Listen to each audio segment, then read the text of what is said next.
we're going to begin. Everybody, thank you for coming. It's nice to see some new people. Can the new people to Ananda raise their hands so we know how many? What counts as new? A year or so, two? Less than. Yeah, less. Okay, so a couple. So other people have been around. Great. Welcome. And today we're going to do Ananda music as an experience. And we start all our events with a prayer here at Ananda. Okay, we're going to have a panel of people today who have been around Ananda for 20 to 30 years. And it'll start with Bhagavati, who's the choir director. And she's going to do stuff about singing and music. Pavani's going to do something about movement and dance. And Satchiki's going to show us his new app that's about using Ananda music for different emotions. So that'll be really interesting. So I want to read to you who explains it best about Ananda music from Swami Kriyananda. I can best express through music the feeling of holy upliftment that possessed me. Therefore, I tell people, if you want to know me, listen to my music. It is through this that people have come to understand what Ananda is truly about. Without its influence, Ananda would not be what it is today. Books and lectures are only the outer form of the teachings. Music is its coursing blood. And so if you're on the spiritual path, it's kind of a secret that Ananda music is one of the easiest tools to use, because you don't have to do anything with it. If you just listen to it, it will help you meditate better. If you just listen to it, you don't have to be a singer or a musician. It will make you happier. If you just listen to it, you'll be more calm. And we all need that, right, in this day and age. So it has a lot of attributes, and you don't have to make much effort to it, because it will change your vibration. And that's what it does, down to the cellular level. It changes your vibration. So you don't have to think about it, you don't have to try hard, but you will notice if you listen to it more, your meditations will be easier, less restless. So that's why we wanted to share with you the different aspects of Ananda music today. And we're going to start with a video by Jyotish, our spiritual leader, and he's explaining Ananda music. It's 7 minutes.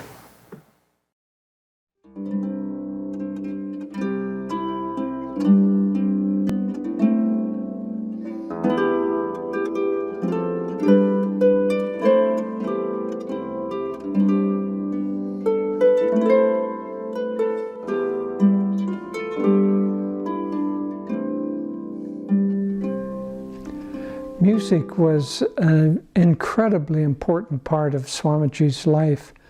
You know, he was born into a very musical family, which means that he brought music from the past and incarnated. His mother was a professional violin player. Both of his brothers and he sang as they were growing up in choirs and choruses. And he even studied music until the teacher, as he's told the story, wanted him to be a famous professional. And he knew, his soul knew, that that was not the direction, nor was the direction to go into classical music or other people's music, because music is essentially vibration.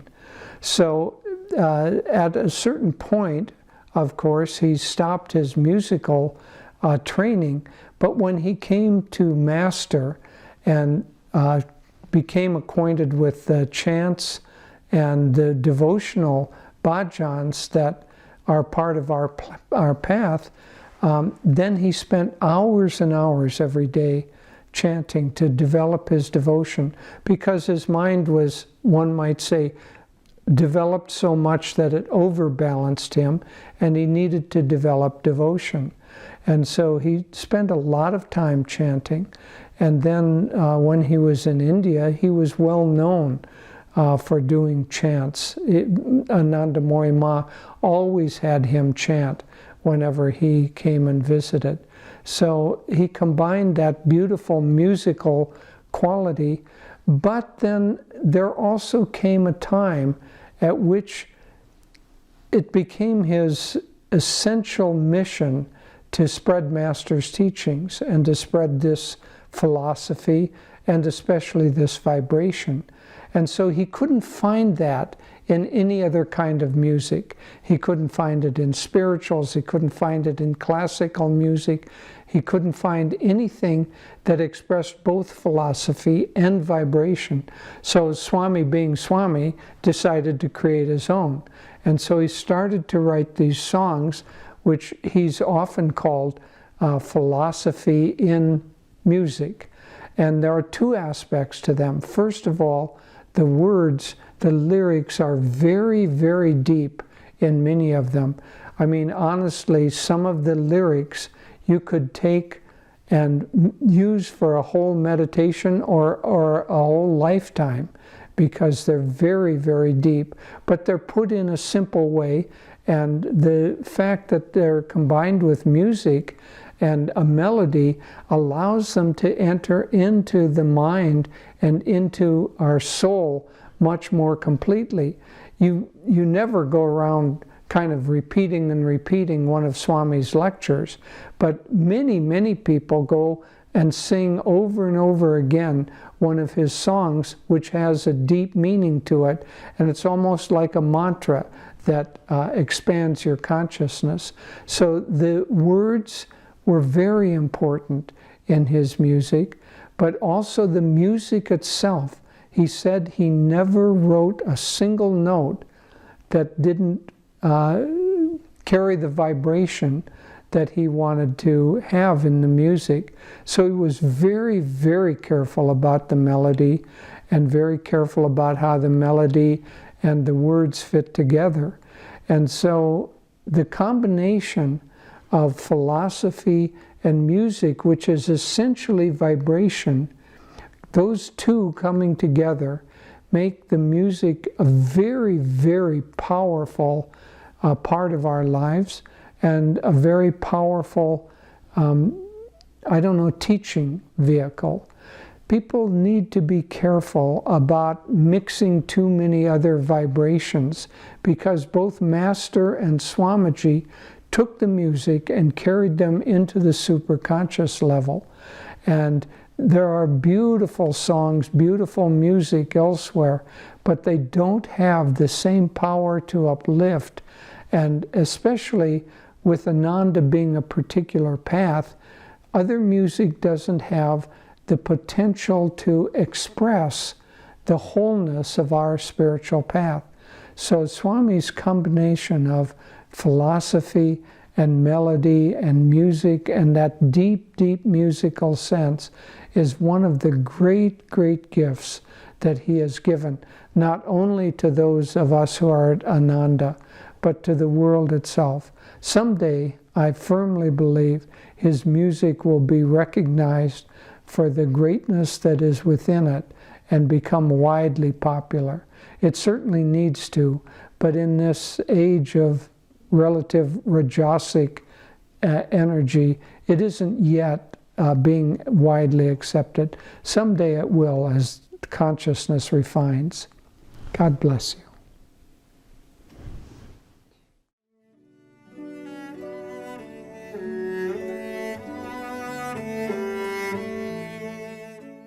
Okay, so you all know that I'm Bhagavati, and it's really nice to see you all here today. Actually, I took my glasses off, so I can't really see you, but I'm really glad that you're all here. And Ananda music. I could go on for days, and some people know that I have about Ananda music, but I won't do that today. Instead, what I want to do, first of all, is thank Gitabai. Where did she go? Thank you for, really putting all the energy to make this happen. She's a force of nature, that girl. And But I'm really glad you are, because this is a really beautiful thing to do together. All right, so Ananda Music, the workshop is about how it's transformative. So I want to just touch on a few of the ways that I find that Ananda Music is transformative. Geetabai already alluded to some of them. Jyotish did too. I like to think of our music as the soundtrack to the Ananda lifestyle. Okay, so we're trying to live a certain way, and what happens with our music is that there's a certain kind of flavor of music that goes along with everything we do. Before we eat, there's a song. Okay, before we start meetings, many of us sing a song, something like Lord Most High, that kind of reminds us of our discipleship and what we're offering to God. We have fun songs to sing when we're all together. Many hands make a miracle. There's children's songs. We've got deep and, profound instrumentals when you just want to go deep. It covers everything. We've got the oratorio. We've got... it's the soundtrack to our lives. I didn't even mention chanting. How much more could there be? And so, as Geetabai already mentioned, the music really is just about the easiest way that you can keep yourself in tune and headed the right direction. Because everything that we want to do, we know that we want the energy rising, right? We want our energy going up, not down. I always think of the Charlie Brown cartoon where he kind of goes on about, if you want to be depressed, you can't stand like this. You have to, you really have to put your head down, and because it's physiological. We can't be depressed if we're like this. And so our music really keeps that energy flowing up the spine, keeps it uplifted, and really helps, as Geetabai said, to everything about our path. Now, another way that I think of our music as being very transformative, when you first arrive, some of you are new, others of us have been here for decades, but when you first arrive, what we discover, a lot of people are like, but I can't sing. I shouldn't come to choir. I'm not a singer. Okay, what's that? A self-definition, right? Others come, and they've been singing for years. Yeah, I'm a singer. Do you want me to do some solos? What's that? A self-definition. So one of the things that we do with our Ananda approach, the whole goal is to get away from our self-definitions, right? We want to let them go and come back to our true self. So if you're a beginner, we just say, just try it. Step out of that idea that you can't do that. And when you're doing it as part of choir or part of, just even a group singing very casually, you start to kind of go, oh, things loosen up. And for the other kind, those of us who've done music for many years, I was one of them. I wasn't a singer, but I was a musician. And we feel it loosening up in a different way. We kind of go, oh, this idea that God is the doer. Oh, maybe it's not all me. The music world does not really rotate around the idea that it's not all you. You're pretty much taught that it's you. You are incredible. And so, again, it's a loosening up of those self-definitions, and that's very transformative. We could have a whole workshop just on that. Vibration. Geetabai already touched on it, how it changes us. But I just want to say that is transformative also because, many of you have probably already been at Ananda, not just here, but in another colony here in the States or Europe. And, the first time I went to Italy, it was with the choir tour in 2000, and I got to Ananda Assisi, and I felt completely at home. I didn't speak the language, I didn't know the people, but I felt completely at home. Now later I realized I've got some Italian samskars, yes. But Mainly it's because we're all singing the same music, we're meditating the same practices, our vibrations match. So whether I'm in LA or Assisi, I haven't been to India yet, but I'm sure once I get there, it'll be like, oh yeah, I'm home, because we're all vibrating on the same level. And this is a beautiful, beautiful thing. I don't think there are any other works in the world that are global works that have the degree of harmony that Ananda has, and I think it's the music. I really do. So, okay, we've already touched on devotion. Jyotish spoke to that.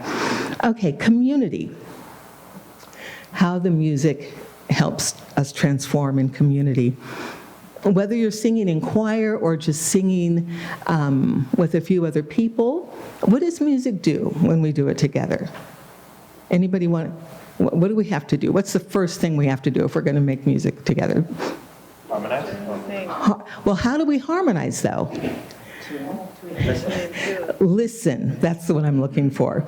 The first thing we have to do is learn to listen. How could that help living in community? Okay?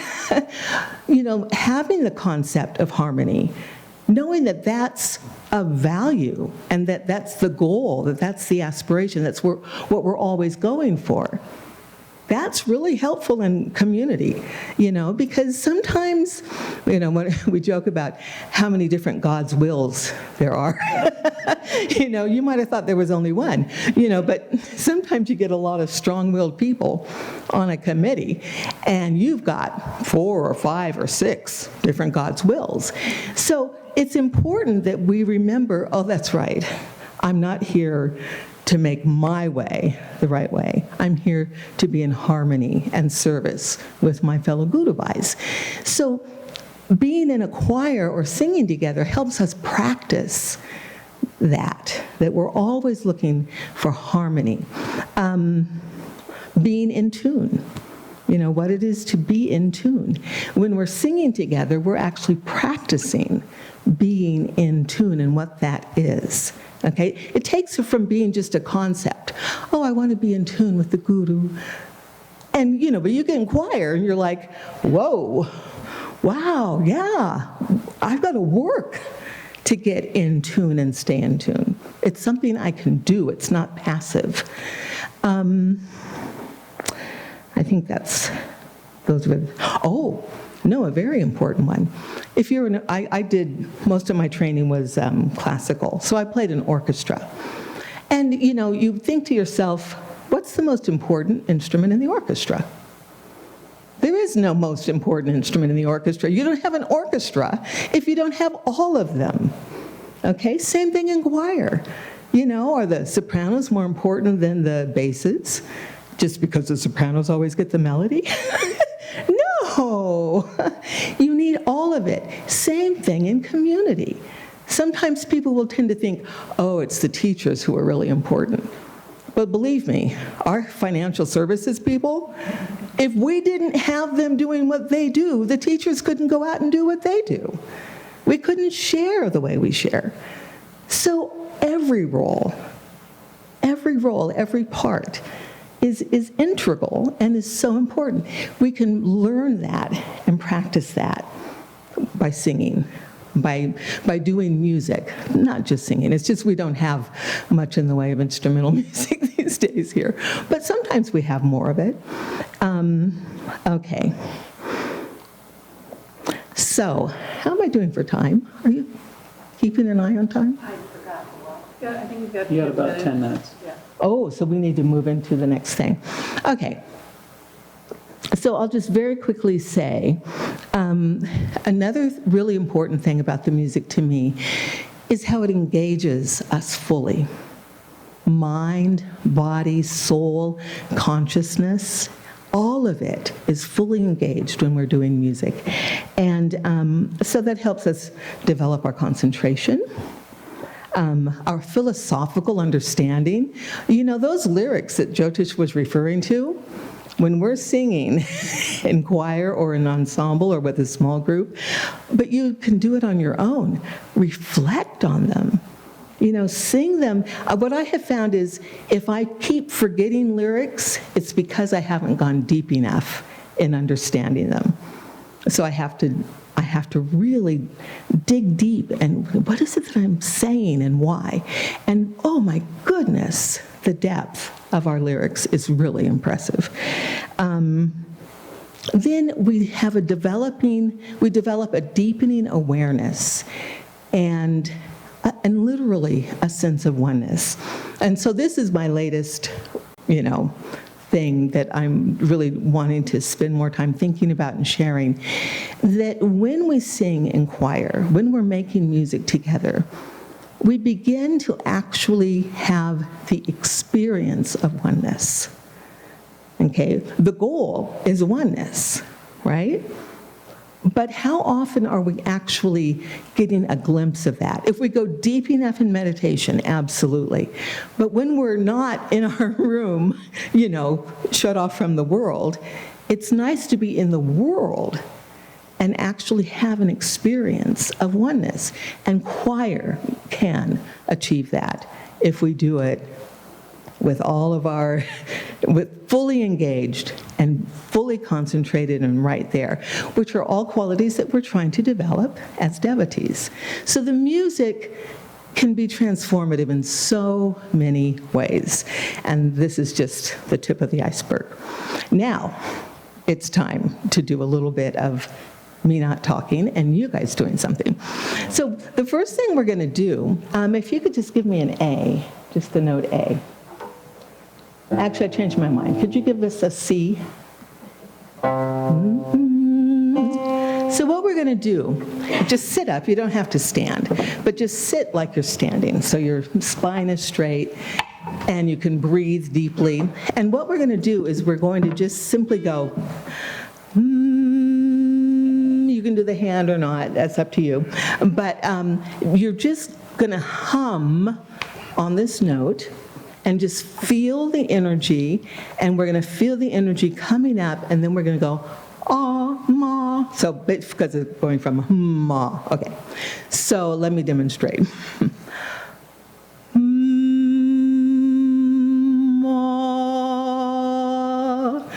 I'm a little nervous, so, I'm shaky. But it's amazing how, one can get nervous doing these things. Okay, so let's do it all together. Here's our note.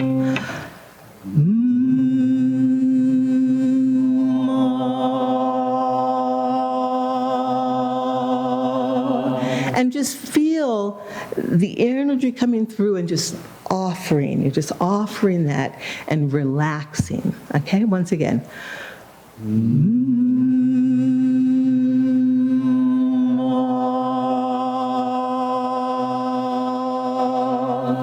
And this time, just notice when it comes past your heart, feel like you're going to sing that note from your heart.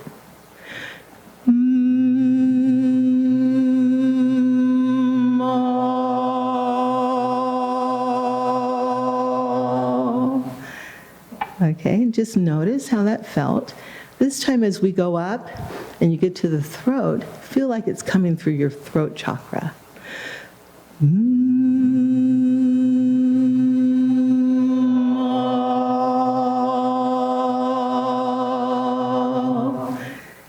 Did it feel any different?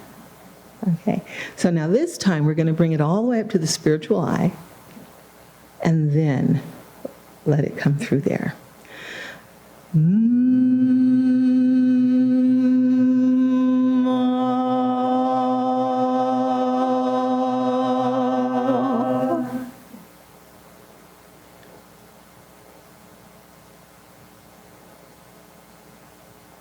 Okay.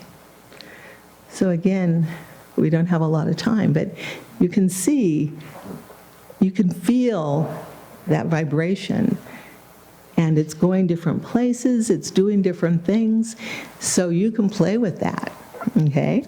Now, we're going to sing a song together. And it's a very simple song. The words are, "Give me a light to light my way. Truth is the light, so wise men say. And we're going to practice this first all together, then we're going to do it as a round in 2 groups. Okay? So, Pavani, why don't you come and sing with me?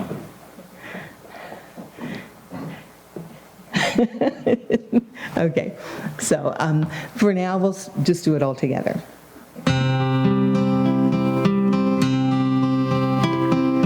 Give me a light to light my way. Truth is the light, so wise men say. Give me a light to light my way. Truth is the light, so wise men say. One more time. Give me a light to light my way. Truth is the light, so wise men say. Now this time we're going to sing it, and let's think about what we're saying. We're saying, give me a light to light my way. Truth is the light, so wise men say. Wow. Okay? So it's a simple little song, but it actually has a lot to say. Okay?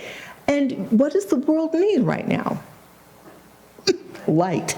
Okay? So we're saying, give me a light to light my way. And then think of the people who, hopefully because we're doing more light, there's more light out there, and they're going to find light. Okay? So it's not just us, it's about the whole world. Okay.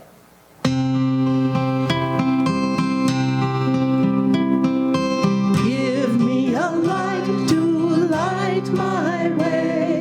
Truth is the light, so wise men say. Give me a light to light my way. Truth is the light, so wise men say. Now, I will say, what a difference in how you sang. Okay? Because you were engaged, you were present, okay? That's our goal. That's always our goal. Now we're going to do it as a round.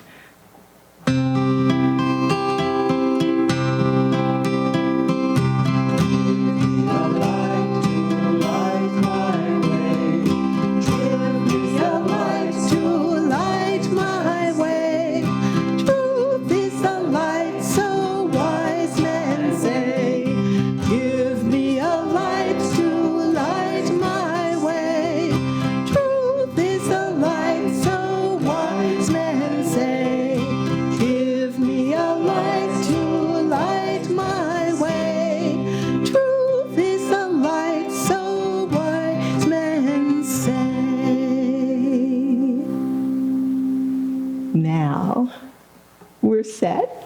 I'm going to hand things off to Pavani because a little bit later, this song is going to come back.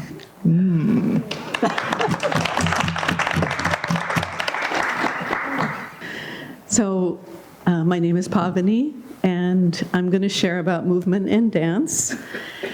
And this is going to be mostly experiential, but I want to briefly give just a little bit of context. So why add movement to Swami's music? It's powerful, as Bhagavati was saying, on its own. And you can have a very deep and uplifting experience just listening to it or singing it. But what movement adds is it adds a dimension to our experience of Swami's music. So how does it do that? Well, there's many, many aspects to this. And there's, lots of research that's been done on movement, adding movement to language, to learning, and it shows that adding movement brings enhanced learning and memory. It helps us to connect more deeply to the feeling of things. But what I want to focus on is how adding movement to Swami's music adds to our experience of it. So, if you think of music, it's made up of words in a song, notes, and rhythm. But behind those is feeling and consciousness. And Swami's music in particular is imbued with very powerful, uplifting feeling and consciousness. What dance does well, expresses well, is feeling and consciousness. It doesn't express well literal words and ideas. And an example of this is if you think of Shakespeare's play Romeo and Juliet and the balcony scene where Romeo comes to secretly meet Juliet. And imagine two actors saying Shakespeare's exquisite words to each other. Now imagine it as a ballet. It is a ballet. And there's only words, there's no words, and there's only music and dance.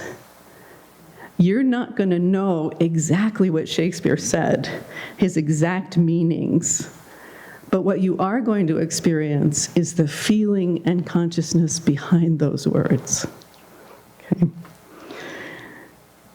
So it may seem like trying to express feeling through movement is not an easy thing, or you have to be a trained dancer to do it. But actually, we do it every day, all day long. When we communicate, words are only a very small part of what we convey.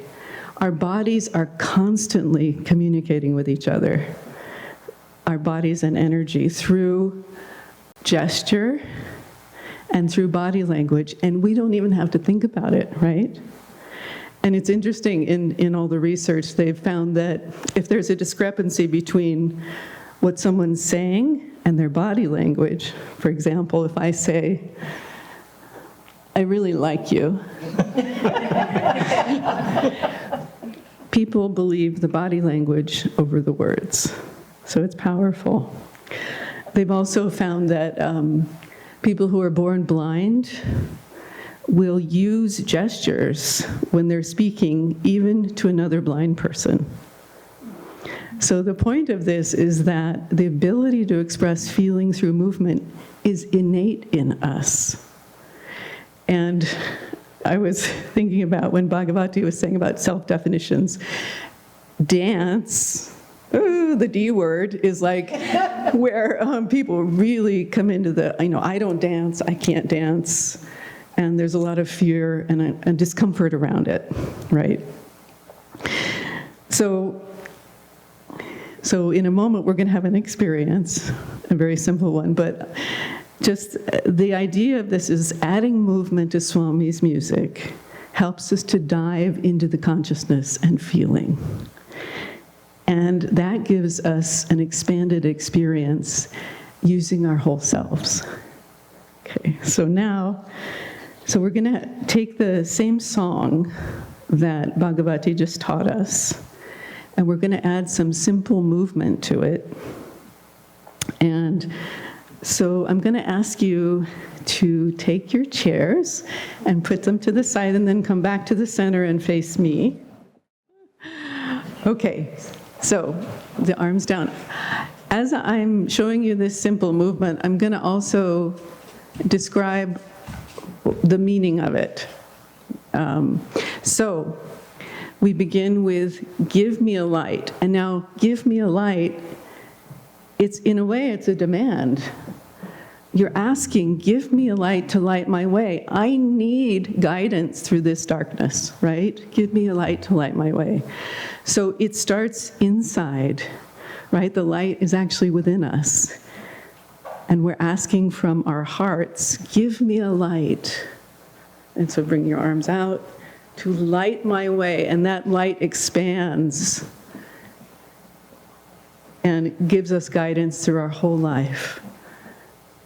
Then truth, which is also inside of us, is the light, and our energy has to go up in order to perceive it from the divine. Now, so wise men say, and put your arms down because I'm going to talk a second. That last phrase is really interesting because it almost sounds like an afterthought. Truth is a light, so wise men say.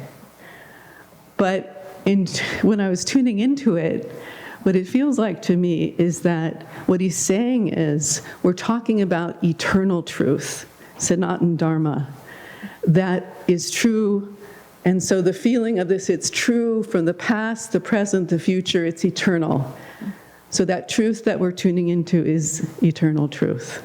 So that has a feeling of eternity.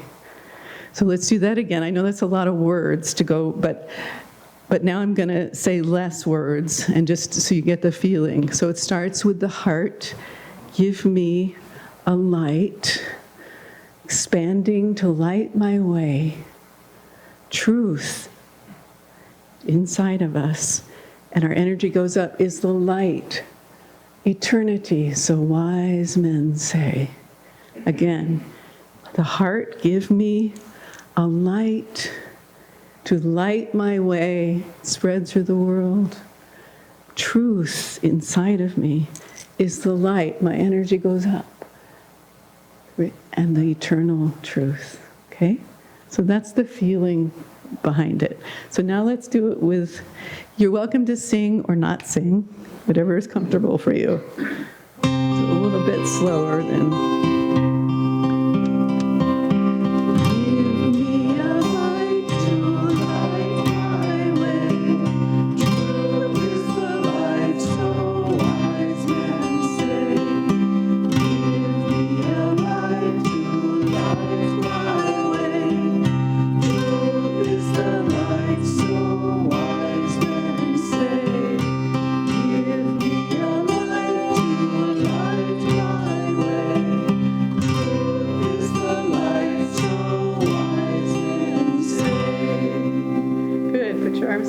Just close your eyes for a moment. Just notice any difference in your energy from when we started.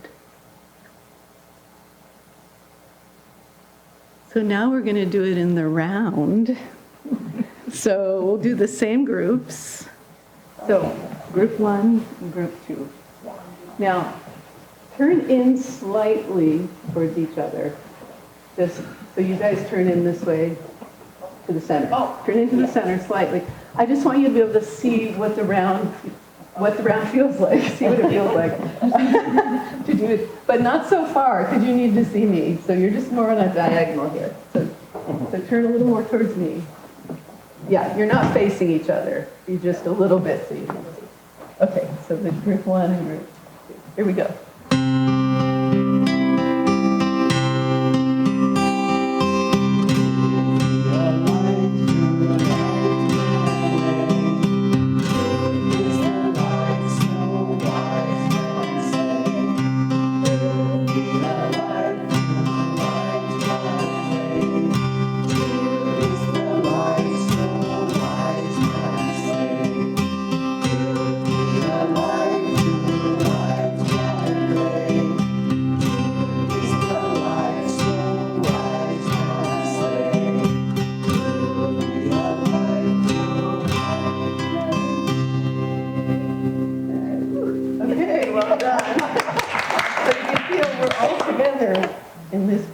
There's a moment where we're all united in unison when we come to the heart. Oh, I didn't know that. Yeah. Okay. So now we're going to take it a step further to make it feel even more like.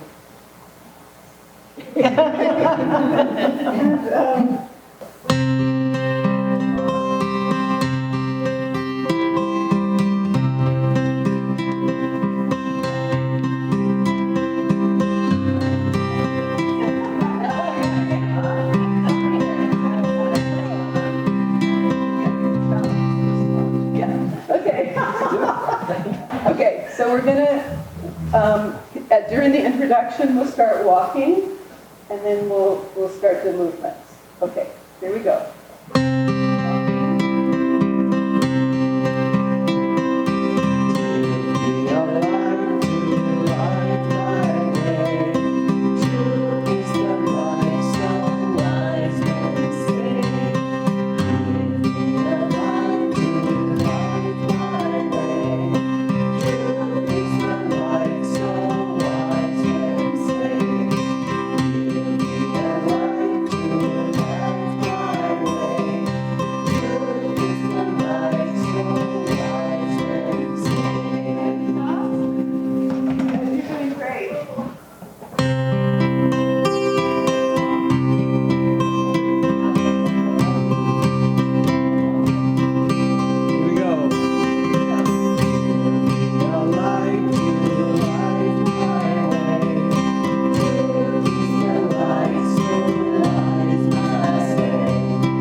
I've been around Ananda for a good 30 years now, amazingly enough, and have worked with the music during most of that time, and we've enjoyed this morning already doing some of the kind of outward singing parts and the movement parts. So now I want to talk about what's going on really inwardly in the spine. Because Raja Yoga, as we practice at Ananda, is all about moving energy in the spine. That's where our lives are. That's what Kriya Yoga is about. That's what just about every other practice we have is about, lifting the energy up the spine. As people sometimes say, the spiritual path is about 2.5 feet long, right? Between the base of the spine and up here at the spiritual eye. But that's where all the battles occur as well. Anyway, are you feeling different from when you arrived? Probably, okay.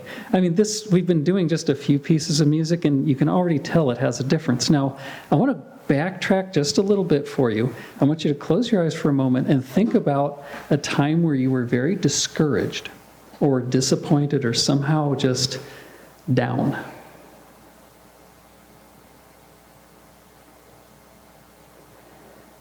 And now if you think about it a little bit, you're probably feeling a bit of sinking in the heart, are you not? The heart is heavy when we have that. Now, we want to sing a song together. It's one of Ananda's theme songs called Walk Like a Man. And you can get a little closer if you want. And we're going to sing it in a specific way, and then I'm going to go back and we're going to sing it a little bit in segments so I can tell you what's going on. So go ahead and start up. I'm going to sing the first verse as a solo, just me. Right? But I'm going to sing it from here, just so you know. Okay, go ahead. Walk like a man, even though you walk alone. Why court approval once the road is known? Let come who will, but if they all turn home, the goal still awaits you. Go on alone. Follow your dream, going big towards unknown. Life's but a shadow, once our dreams have flown.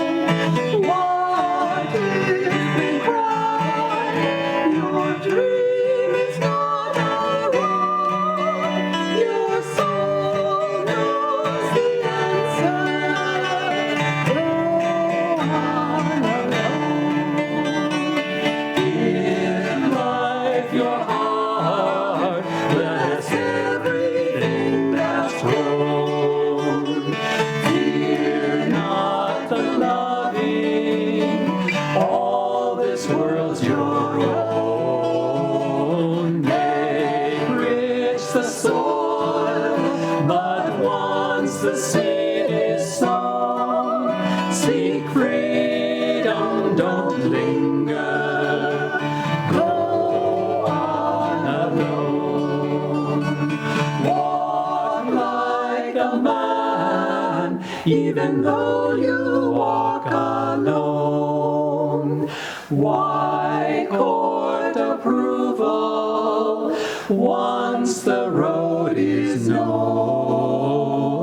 Let come who will, but if they all turn home, the goal still awaits you. Go on alone.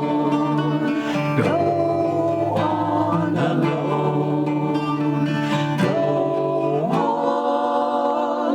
on alone. I can't remember words when I have to sing soprano, sorry.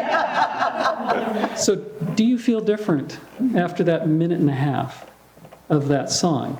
You're kind of feeling down here, but are you feeling more up here now?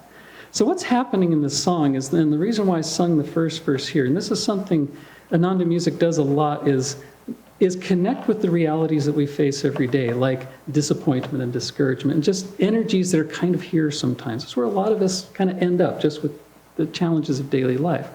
but it manages to lift it up and take it to a higher perspective. So that first verse, as I sang it, it's like, I don't need anybody. Walk like a man, even though, it's a very much a personal affirmation, isn't it? And that's kind of this energy down here. Now, I'm not going to sing that again, but so then the soprano, the women come in. Now, did you feel a difference when they started singing from my sort of affirmation? It got very sweet, didn't it? Where is that in the spine? Hits the heart, didn't it? So you just see, we started here and the energy lifted here. Now sing that first again and then go into the harmony. So go. Okay. Yeah. I want you to feel your heart as they sing, and when the harmony splits off, feel what the effect is. Follow your dream of an into worlds unknown. Life's but a shadow. Once our dreams have flown. Now give me cry. Your dream is not alone. Your soul knows the answer.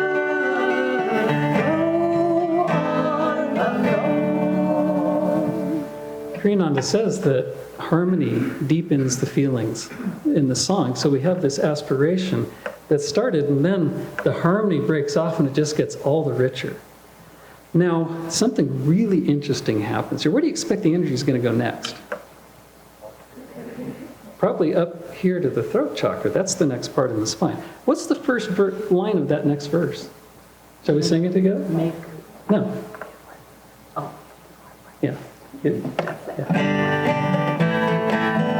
third verse.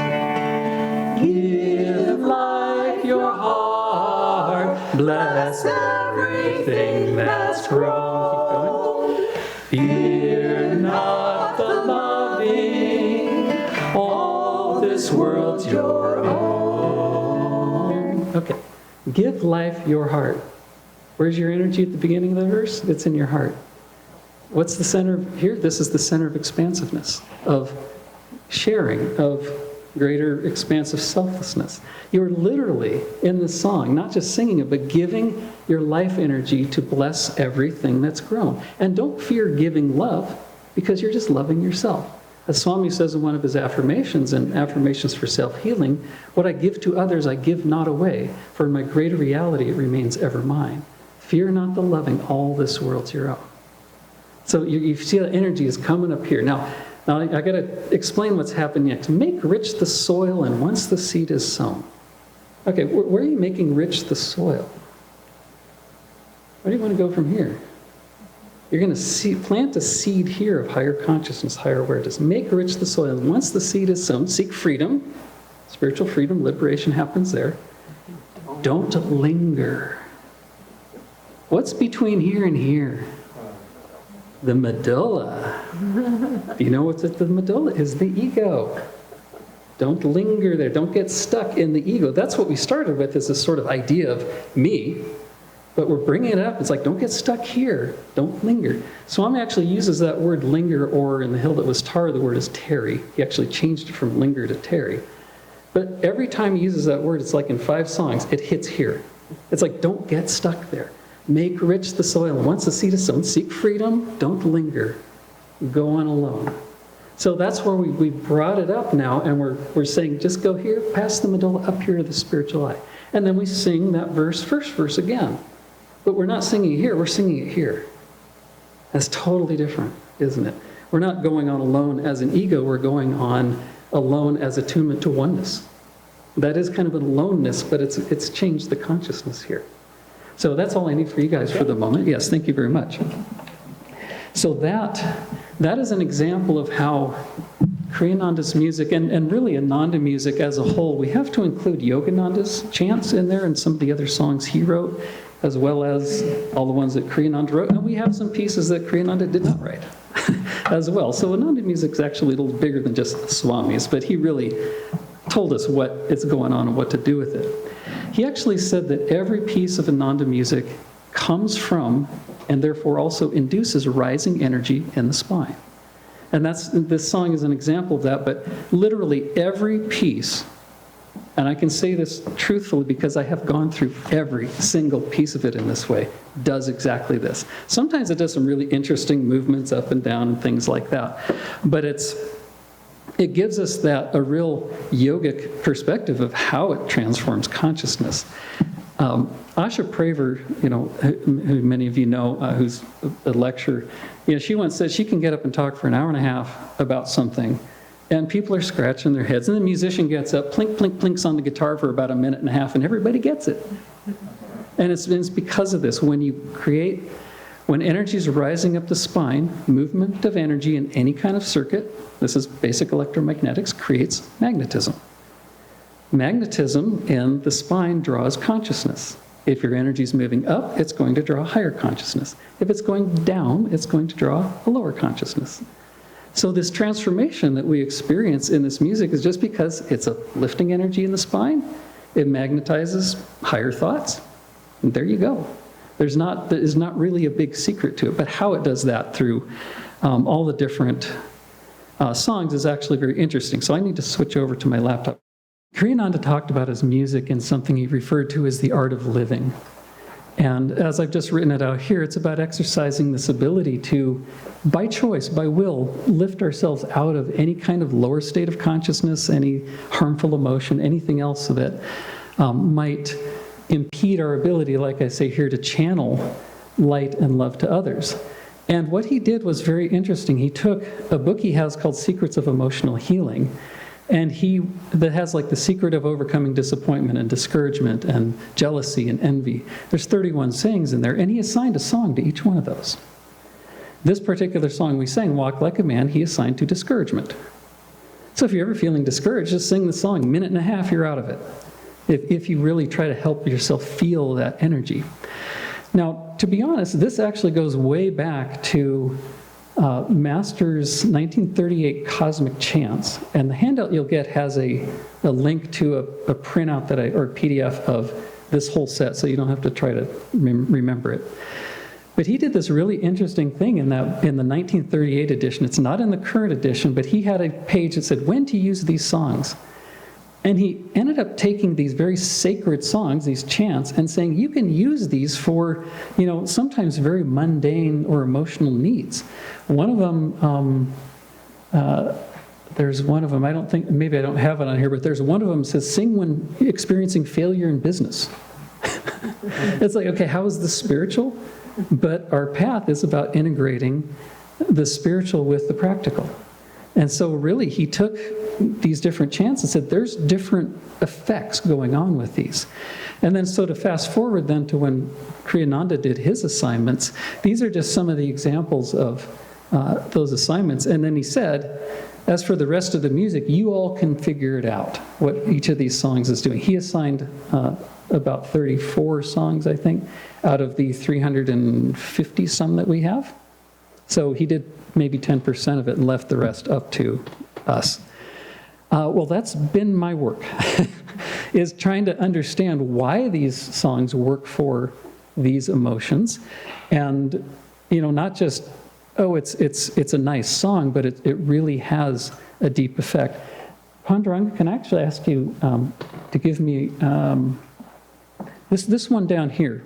I don't know how many of you knew Cherry Blossoms in Kyoto. You know the word. When the cherries bloom, Kyoto sings all day long, rising melodies to the sun. That's enough. We can stop there. Okay. Blossoms away to the sad gladness of song. See them smiling, greet everyone. Cherry blossoms in Kyoto. It's like, what on earth does this have to do with greed? But play those two chords again. Just. Okay, here's a little secret. This is one chord, actually. It's the major C and the A minor, which is its relative minor.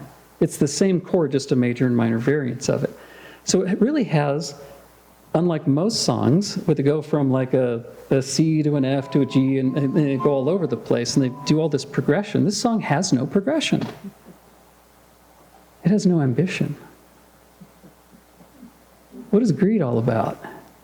It's wanting. I need this. I must have this in order to be happy and content. This song, literally in its chords, is an expression of contentment, which is the opposite consciousness to greed. You see?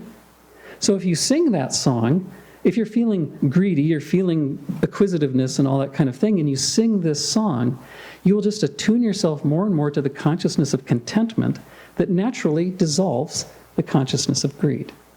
And that's how all of these work, is that they don't address issues on their own level, they address them on whatever the countermanding consciousness is. Just put the consciousness up here, and the other one will start to dissolve. Yogananda wrote that all healing is a matter of, well, you said all disease, spiritual and psychological disease, comes from consciousness. It comes from those difficulties there. And so actually it's my next slide here. Spiritual ignorance, the real cause of mental and disease. So how did he say to overcome that? Well, through meditation and God contact. What is meditation? Well, if you read it in the Essence of Self-Realization, he says, meditation is concentration upon God or one of his attributes. Light, love, sound, power, wisdom, joy, peace, and calmness. This song we just heard a little bit, Cherry Blossoms in Kyoto. Contentment is an aspect of peace. It's a sort of a sub-element of peace and so forth. So by concentrating on that song and listening to it, singing it, you can listen to it deeply, you can sing it however you want to experience it. It is a meditation on peace. You are meditating when you're listening to this music. It is a meditation, not just helping your meditation as we've talked. It is a meditation. It is meditation. The song Peace. I'll just go ahead and, yeah. Now the guitar is doing a lot of interesting chords, but listen to the melody. Peace gave us the mountains. Peace gave us the sky. That's enough. How many notes are there? There's one note. It's not trying to go anywhere. It's not trying to be restless. It's just right there and calm. That song, Peace, is literally an expression of peace. It's not just about peace. It is peace. So by listening to it deeply, you feel more peaceful. By singing it, you feel more peaceful. You are meditating upon God or one of his attributes. And therefore, you get this kind of healing. Now, the thing that I wanted to really show you is the result of what is basically 20-some years of going into the music in this way and trying to understand for each and every piece, including the instrumentals. So we talked about how the words are sometimes really important, but the melody of a song carries the consciousness, and the words often just reflect what's going on in the melody. And that's very true when you have a song that has no words. What is it saying? Well, it's saying a lot. A lot of these instrumentals are just, they're so magnificent, and what they're saying and what they're communicating, if you just let yourself listen and feel it and what's going on in the spine, it has literally brought me to tears many times. But it's like dance too. It's not a mental articulation. It's a feeling, it's a transition of feeling that's going on, that's loosening karmas and shaking you out of deep emotions, and it's like, oh yes. There's something here. So don't think that just because a song doesn't have lyrics, it's not interesting. By the way, we did this children's song, Give Me a Light, and we have a number of other children's songs. And sometimes I've encountered this when I've directed choirs, where people say, can't we do something more complicated? Something more complex? Can we sing parts of Handel's Messiah? Those are pretty complex pieces. You've heard this. And it's like it impresses the ego when you're able to do that. And they're really beautiful pieces, no doubt. But Yogananda wrote that the sound is the single most powerful force in the universe. What is the primal sound? Om. How many notes does it have? How many words does it have? And that's the most powerful force in the universe. So a song with 12 notes and 12 words can be equally powerful. Don't ever discount any of this music just because you think it's simple. It actually, some of the chants, reveal thyself, it's got 2 words. But you sing it deeply, and it starts making transformative power. So anyway, the handouts and stuff we're giving you have a link to this little app that I've built, that I've taken all of the notes that I've collected over a couple of decades now about what's going on inside in the spine with each and every piece of Ananda music, including the chants, with the exception of Yogananda's chants that are still copyrighted, because I can't put the lyrics in there. There's some limits there that I can't do anything, so I let those go for now. But all the rest of it, you see this list of songs here. It's like they're all in here, including some you probably never heard about, because there are songs we don't even have recordings of, which are pretty interesting. I won't go into it.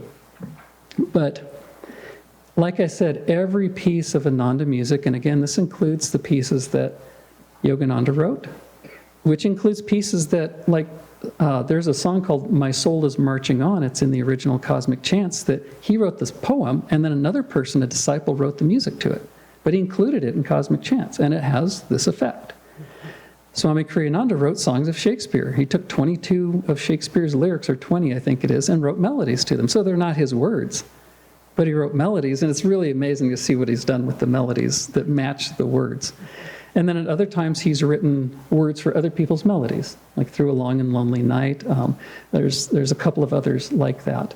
So, but all of it goes and has this effect. So what I've done here over the years is listening to the songs, trying to identify what its positive qualities, its uplifting qualities are, and then what lower or negative or harmful emotions it would countermand, just like Swami did with Secrets of Emotional Healing, where again, he only assigned 30-some songs, and he said, the rest is up to you guys. So that's this list up here. If you tap on this upper thing, you'll see that there's just all these different I call them challenging emotions instead of negative, because, I don't want to criticize people for having them, because I have tons of this, to be honest. So, but, and I got a lot of refinement to do here, but let's say, you want bitterness, and you select bitterness, and there's actually quite a few songs that work to turn bitterness around, which is a negative downward feeling of the heart that's just saying, bitterness and cynicism, and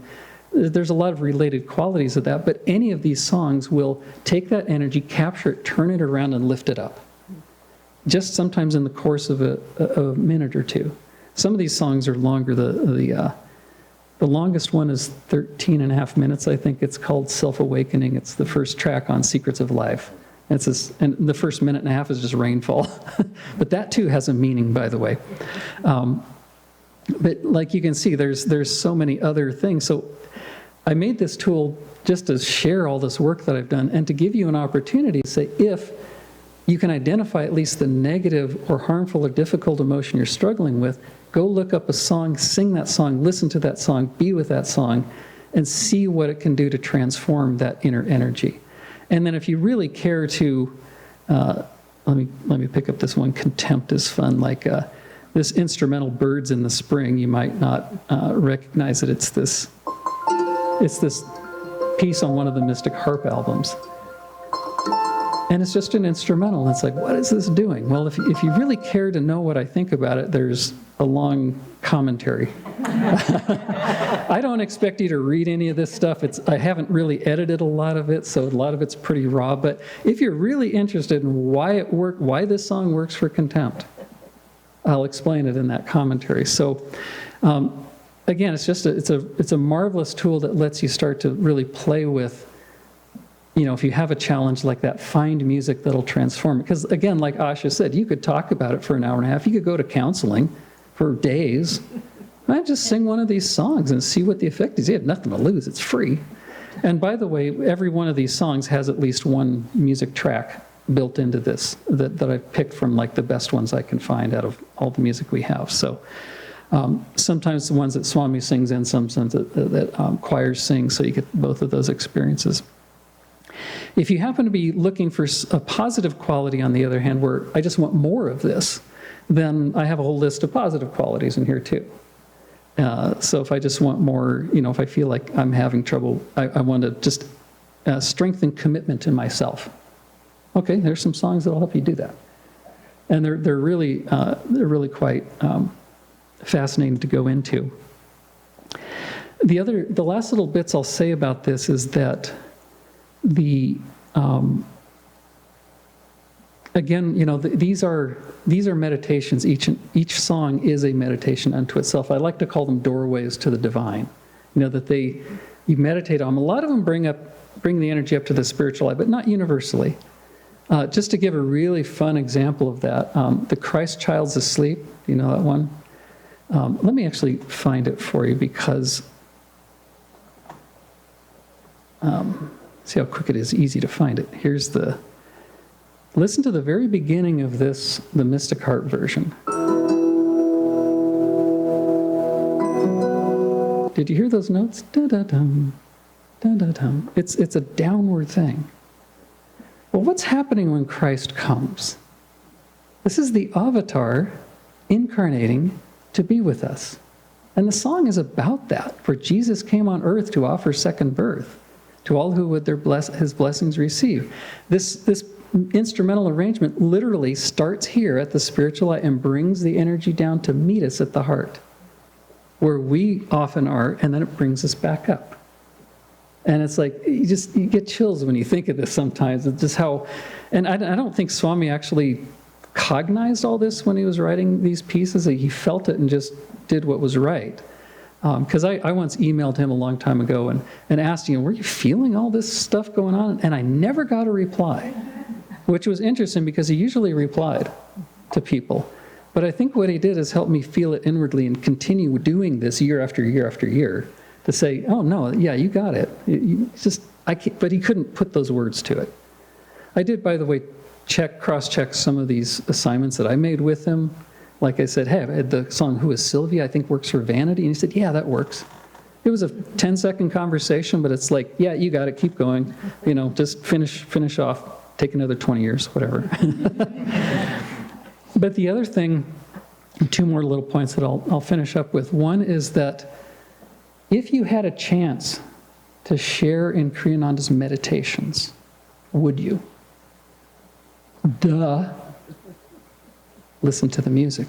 You are sharing in his meditations. If you want to know me, listen to my music, he said. We started with that. So, listen to the music, and you not only know him, you know his meditations, you know his connection with God, but more importantly, you get to know yourself better. If you want to know yourself, listen to this music, because yourself, his higher self, your higher self, Yogananda's higher self, it's all one. So if you want to know yourself, know who you truly are, listen to this music. Okay? Do you want Davey's video?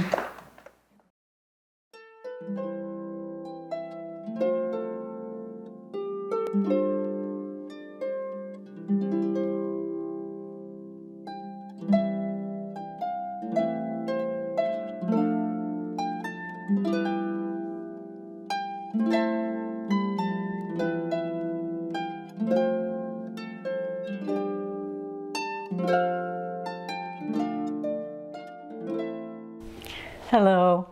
It's such a joy to share with you about Swamiji and the role his music has played in our lives and the development of Ananda. One could say that there were three aspects of Swami's life that were preeminent. One was his dedication and devotion to God and Guru, one was his creativity, and one was the fulfilling of Master's mission of building communities. And the music really weaves all of these three aspects together, the music that Swami created. First of all, his love for God and Guru. The music is filled with inspiration, dedication, uplifting consciousness that helps us reminds us of the real purpose of our lives. And then there was Swami's creativity. He said as a young man when he first came on the path, he felt like he was sitting on a creative volcano. He had so much energy to create and to serve. And of course, this came out in many ways. It came out in his writing, it came out in his lecturing, and it came out, as we're talking today, in his music. And I believe the tally they give is he wrote over 400 pieces of music, which is a pretty prolific contribution to every aspect. Some of them are light, some of them are profound, some of them are inward, some of them are silly, but he covers all the aspects of our lives. But then, how does music relate? So these three elements all tied together. We know how the devotion relates to community, because the communities are based on God and Guru, serving them, meditating on them, following their teachings. But music, if you analyze it deeply, there are different components in it. There's, first of all, harmony. And harmony is vital, essential in building communities. Once there was someone living in an Ananda community who couldn't get along with other people and was always creating problems. And she asked Swamiji, "Aren't I in tune?" And he said simply, "Attunement is harmony." And so when groups come together, when our choirs or when we have sing-alongs, and they try to find that underlying harmony with each other, it builds community. So there's harmony and then cooperation. It can't be, oh, well, I don't want to sing this song, but it's like we're creating something beautiful and we'll all participate in it together. And then, just as in a community, there needs to be leaders, there need to be managers, but then the important thing is the community spirit. And so in any performance or any choir piece, there may be soloists, there may be people that have particularly beautiful voices, just as there are people who it's their dharma to be leaders. But what's important is the group experience, to come together, to feel their oneness. And then it all ties back, because the oneness they're feeling is the oneness of vibration, the vibration with which Swami lived his life, the vibration of his discipleship, and the vibration of Ananda. And that's why it's so important.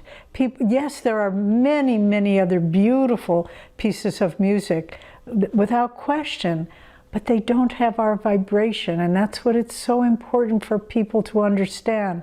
So Swami's gift to us in creating these wonderful communities was his music, so that we could harmonize, cooperate, and feel a part of the whole, where the individual is less important than the group spirit.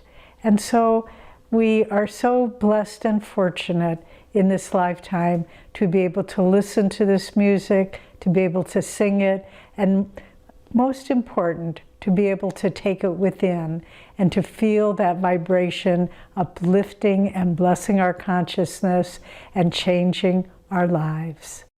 God bless you.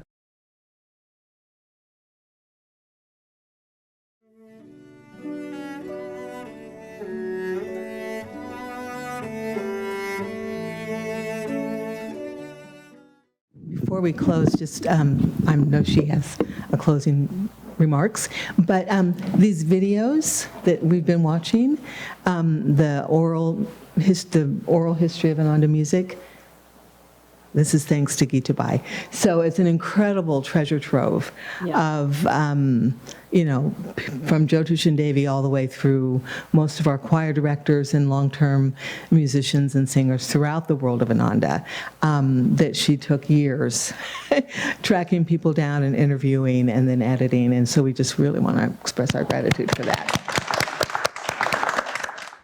I also want to let you know there's a handout here, and you can start handing them out. So these are handouts with resources, especially for the new people, but even some of the old people don't know about all the Ananda music resources. For one thing, Ananda radio's there, and I just got hearing aids, and I realized that on my phone, mobile phone, I turned on Bluetooth, and all of a sudden Ananda Music was playing, and I was like, whoa. So that was new to me, but I know the young ones are used to all that stuff. But so there's a lot of places that you can go to for Ananda Music, and the oral histories are one. They're on YouTube, and what else is on there? Yeah, and Crystal Clarity sells the music, and right. And then Panduranga's website, he has lovely, he has 3 CDs that's all instrumental. Sachaki's website, and he's got all that information on there. So, and Ananda.org has /music has a lot. So you can use those when you go home. And I want to thank our panel of people. You are all fantastic.